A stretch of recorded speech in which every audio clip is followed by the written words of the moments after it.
Tonight, police are trying to figure out who murdered a 19-year-old college student. Mark Fisher from New Jersey was shot dead on a Brooklyn street over the weekend. What was unusual on this particular case is that this particular homicide was in an area in that precinct that was not necessarily prone to violence. An area, Victorian homes, there was some people perhaps of privilege. Gunfire in that particular Brooklyn neighborhood wasn't an everyday occurrence. It was one of those that makes a splash here in New York. The New York Times, the Post, the Daily News, the local TV stations. There wasn't a news organization that did not cover this murder. The Daily News and the Post addressed it in shorthand as the Grid Kid Slay. That's shorthand for a college football player comes to the city, ends up dead somehow in Brooklyn. Once the murder gets a nickname in the press, you know it's going to last, it's going to have staying power. And they stuck with it for weeks. It was on the front pages. I cry and I just say why. I mean, it doesn't make sense to me. Why would somebody do this to him? I mean, he was just such a good person. At 6:40 a.m. Sunday, officers answering a call about shots fired discovered Mark Fisher's body along Argyle Road in Prospect Park South. He'd been shot 5 times.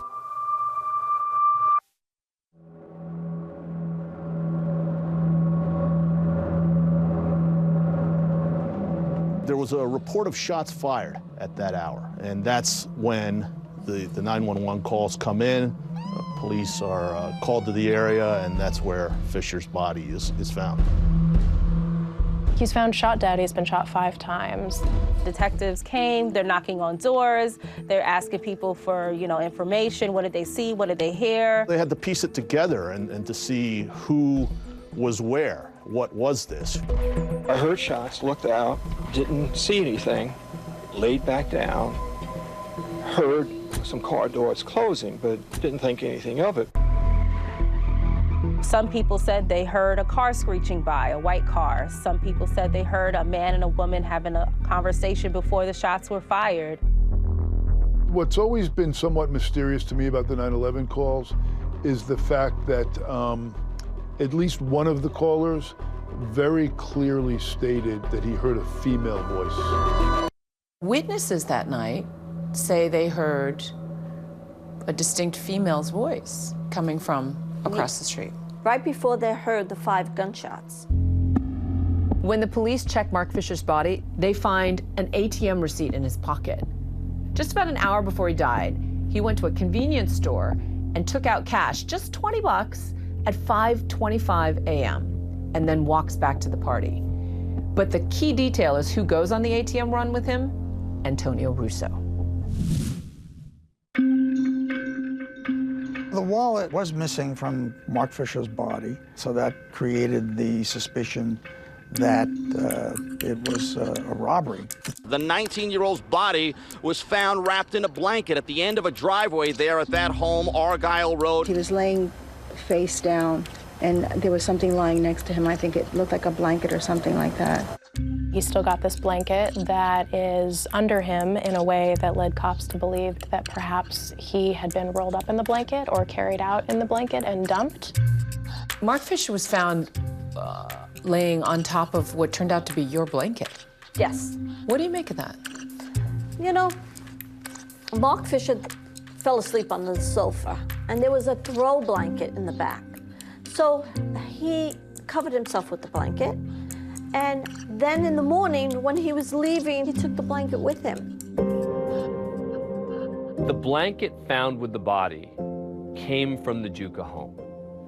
That becomes a critical starting point for investigators. At some point, the police figure out that the victim was Mark Fisher, and they figure out that he was in this neighborhood, not where the crime scene was, but blocks away at a party.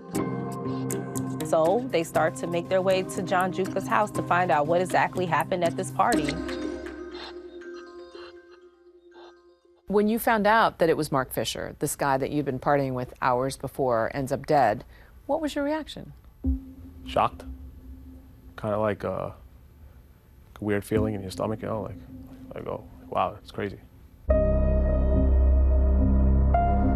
You got a call? I got a call from John. And what did he say? He said, Ma, you need to come home. And I said, is everything okay? And he said, you need to come home. And so you get home frantic. What's the scene here? The press was on my lawn.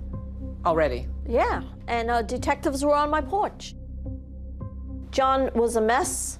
He cried. He said Mark Fisher was a good guy, and he was devastated.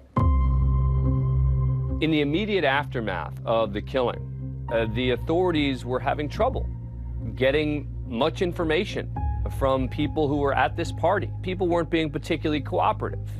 When the police start asking those who may have been at this party or were alleged to have been at the party, all of a sudden nobody knows anything. To get closure on this was extremely difficult because of the lack of cooperation and indeed intimidation on the part of some of the people involved in this. It was very frustrating early on.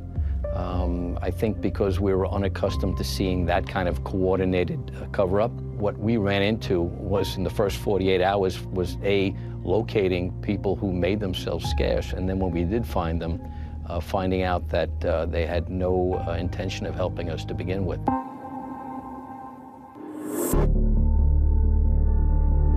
Instead of trying to do everything they could to help solve the murder of Mark Fisher, they lawyer up and thumb their noses at the police. It's a little bit shocking. It's sickening to me. I don't know how people can live with their consciences. They spent an entire night with this person who's now dead, riddled with bullets. And the first thing they're going to do is lawyer up. The pressure that was put on my family was horrendous. It was very frustrating for police, for prosecutors in the Brooklyn DA's office. They don't like to be stumped.